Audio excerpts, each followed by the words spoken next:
Another week in Oakdale, another week of murder plots, hidden identities, almost abortions and presumed dead relatives. So Jim, something is obviously bothering you. You want to just get it over with. Fine. Damn James Scott. Good. Now that's out of your system, let's talk about the big reveal this week. Margot finally tells Tom about Riley being Adam, after what seemed like forever. I'm glad the cat is finally out of the bag. I think the reveal played off pretty well with much credit due to Ellen Dolan as Margot. I know. I keep telling myself this entire storyline is just escalating to an Emmy reel for her, and she definitely did not disappoint. I couldn't believe how good both the writing and performances were for once in that episode.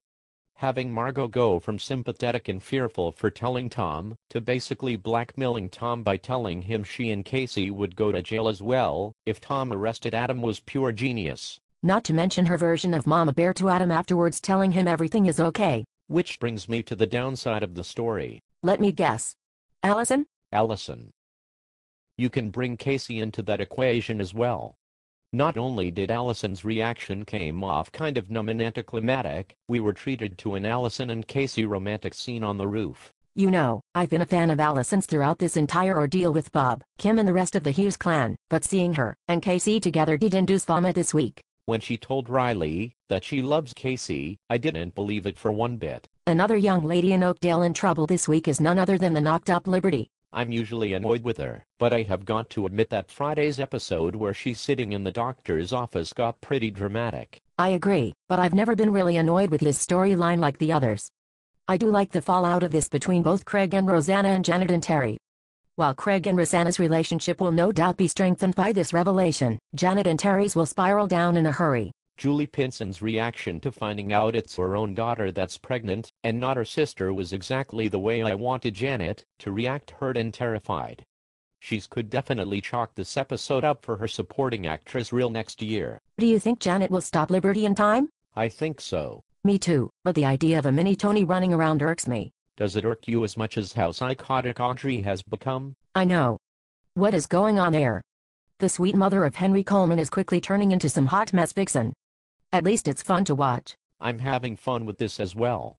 This could have easily turned into some craptastic melodramatic story if it wasn't for the humor involved. For instance, every time Vienna says James Stenbeck, I chuckle a little at how she struggles with his last name. And putting Henry in any storyline automatically lightens the mood. So it looks like James Stenbeck will die again, and Audrey will get Henry his inheritance.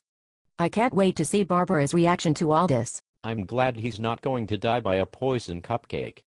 It would have been as bad as poison pancakes. Also, it's great to see Hunter back on my screen. I do miss him and his dorkiness. Which brings us to the mess that is Holden's presumed death. Which is slowly boring me to death, a real one.